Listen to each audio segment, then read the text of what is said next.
Alors, éditer un livre à compte d'éditeur. Eh bien, tout simplement, comme on va le voir après dans la partie monter un dossier éditorial, ça peut être vraiment très très très compliqué de trouver un éditeur, mais bon, ça on en reparlera après. La différence avec l'auto-édition, bah, c'est à peu près tout, hein. L'ensemble, je veux dire, de la démarche. L'éditeur va vous payer généralement à la page ou va vous proposer un forfait pour l'ensemble de votre album. Moi, personnellement, je vous conseille de vous faire payer à la page, mais ça, c'est chacun fait comme il veut et comme ce qu'on lui propose aussi. Donc, vous allez être payé pour faire l'album. Euh, Quelqu'un va s'occuper de la maquette de votre album, donc faire le titre, mettre les pages en forme, etc. Si éventuellement il y a des fautes d'orthographe dans les bulles, normalement un maquettiste peut s'en occuper. Vous aurez une équipe derrière vous qui normalement est là pour vous soutenir. Après ça dépend des expériences, ça peut être merveilleux et c'est presque une nouvelle famille, ou alors au contraire c'est juste des bâtons dans les roues, ça dépend. Euh, Quoi d'autre? L'éditeur va s'occuper de trouver un imprimeur et de payer les frais d'imprimerie. L'éditeur a généralement, ou plus que généralement d'ailleurs, comment ça s'appelle, un distributeur qui va faire le tour des, des librairies et placer votre livre, et vous n'aurez pas à le faire. L'éditeur, normalement, ça dépend vraiment, vraiment, mais normalement, va s'occuper aussi de vous trouver des séances de dédicaces à faire pour faire la promotion du livre, donc festival de bande dessinée et librairie, où vous allez aller.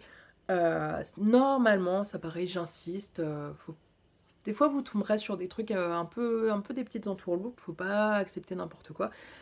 Normalement, les festivals vous payent au moins vos frais de déplacement, vos éventuels frais de logement, d'hébergement et vos frais de repas. Tous les repas qu'il y aura sur place. Donc, c'est-à-dire, si vous arrivez à 11h, ils vous payent votre déjeuner, votre dîner, si vous dormez sur place, votre petit déjeuner de lendemain, etc.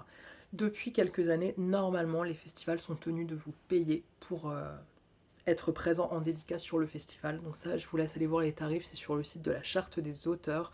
Il y a des tarifs à la journée ou à la demi-journée. Le festival peut aussi trouver une espèce de façon de contourner en vous demandant de faire des ateliers d'initiation à la bande dessinée ou au dessin euh, pour vous rémunérer comme ça et pas pour vous rémunérer pour les dédicaces. Pourquoi pas? Ça après c'est à vous de voir. Il y a des festivals qui sont très bien et qui n'ont pas le budget pour rémunérer. Et c'est pas par malhonnêteté, c'est juste que vraiment, objectivement, ils font tout ce qu'ils peuvent et ils n'y arrivent pas. Je ne donnerai pas mon avis là-dessus ici. Je veux dire, c'est un vaste débat un peu politique et je connais certains organisateurs de festivals où j'aime aller et qui n'ont vraiment pas le budget, qui trouvent d'autres moyens. Et par contre, je suis allée dans des festivals où, dès lors qu'on était rémunéré pour être sur le festival, comment dire, la partie humaine et agréable, je la voyais plus trop et j'ai amèrement regretté de me rendre sur le festival où j'avais vraiment l'impression d'être un employé, mais un employé dans une boîte qui traite pas bien son personnel et j'ai passé un très mauvais moment. Et du coup, à choisir, si je veux quand même donner mon avis, à choisir, je préfère aller sur un festival qui ne me rémunère pas, par contre qui va super bien m'accueillir, où il y a une bonne ambiance et où j'ai aucun frais à payer, plutôt qu'un festival qui me rémunère et qui, à partir de ce moment-là, me demande des horaires complètement aberrants et qui se permet de me parler comme un chien si je prends 30 minutes de pause de trop parce que les horaires du repas ont été décalés. Voilà, fin de l'aparté. Donc voilà, édition, l'éditeur prend tout en charge. Normalement après, sur la vente de chaque livre, excusez-moi, vous devez toucher des droits d'auteur. Alors ça, pareil, il y a vraiment une incompréhension. À chaque fois, les gens sortent cette phrase qui a dû être balancée dans un journal dans les années 90. Oui, et vous ne touchez qu'un euro par livre vendu, c'est incroyable. Mais non, c'est pas comme ça que ça marche. En fait, bien souvent, on touche rien.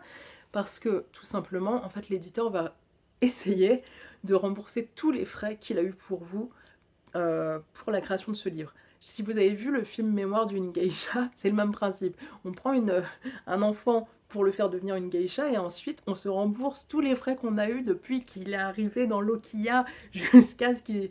Voilà, donc c'est le même principe. Donc en fait moi depuis des années j'ai fait un album chez Glénat en 2019 et c'est très marrant parce que tous les trimestres je crois je reçois un bulletin. C'est marqué tant de ventes de livres, tant de machins, ça a rapporté tant de sous, nous vous devons 0 €. Donc c'est toujours rigolo à voir. Bon, c'est le jeu, hein, pourquoi pas. Mais voilà, ça faut prévoir, ça dépend aussi du contrat que vous signez, comment vous négociez. Il y a des trucs où vous serez moins bien payé à la planche, mais vous allez toucher plus vite des droits d'auteur. C'est à vous de voir. Voilà. J'ai pas vraiment d'avis là-dessus, c'est juste, je le dis, moi, quand on achète mon livre, à l'heure actuelle, celui de chez Glénat, je ne touche rien.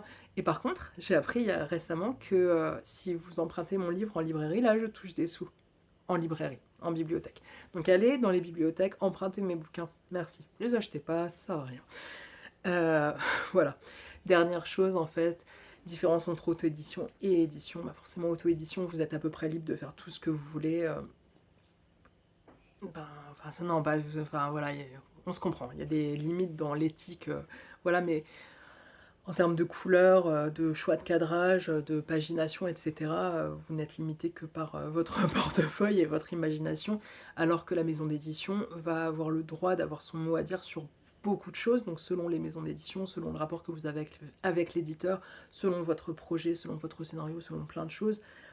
Parfois, on va vous laisser très très tranquille et vous avez quasiment carte blanche, et parfois l'éditeur va être plus ou moins intrusif, voire même le projet va presque ressembler à un travail de commande pour la maison d'édition à la fin.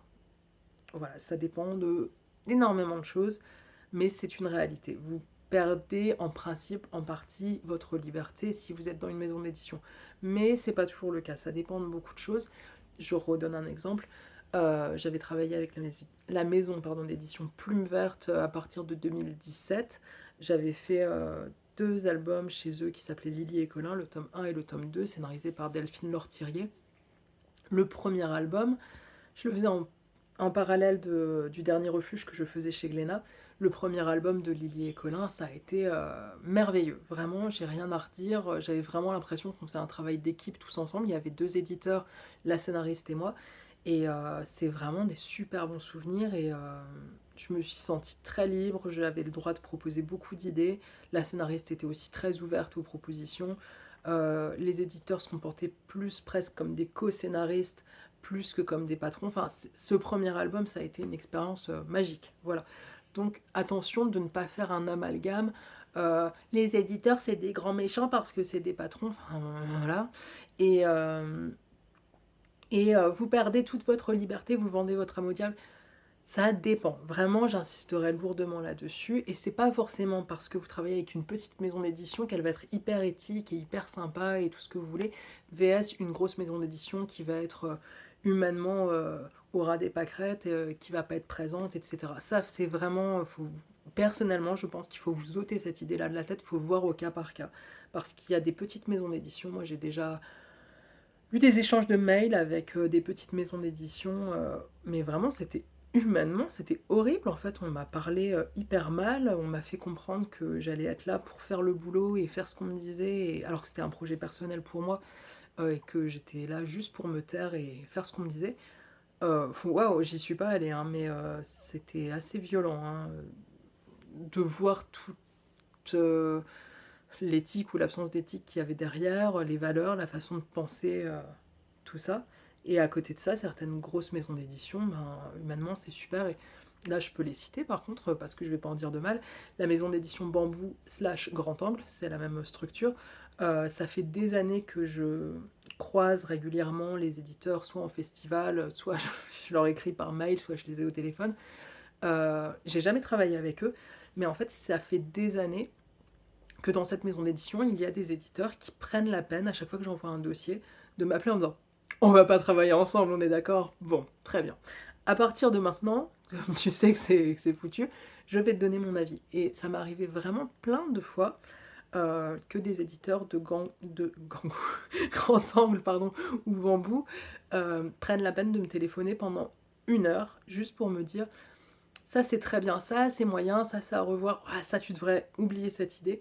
Ça m'est arrivé vraiment plein de fois, alors qu'ils n'avaient aucun intérêt à faire ça, puisqu'ils m'ont dit d'emblée, on ne pourra pas travailler ensemble, ton album ne va pas du tout dans notre ligne éditoriale. Donc ben voilà, moi je trouve ça très humain, très cool, très tout ce que vous voulez, et le côté grand patron méchant, je le vois pas moi personnellement ici, alors que c'est quand même une grosse maison d'édition qui a plusieurs branches, donc Bambou, Grand Angle, maintenant il y a Dracou. Je crois qu'il y a Fluide Glacial qui en fait partie, mais là je dis peut-être une bêtise. Voilà, moi personnellement j'ai une super vision de cette maison d'édition. Voilà. Et puis comme on travaillera pas ensemble de toute façon, comme ils m'ont dit, bah, ça me coûte rien de le dire. Voilà. Ok, maintenant que tout ça est dit, c'était super long, je vais passer à la suite sur comment faire un dossier BD.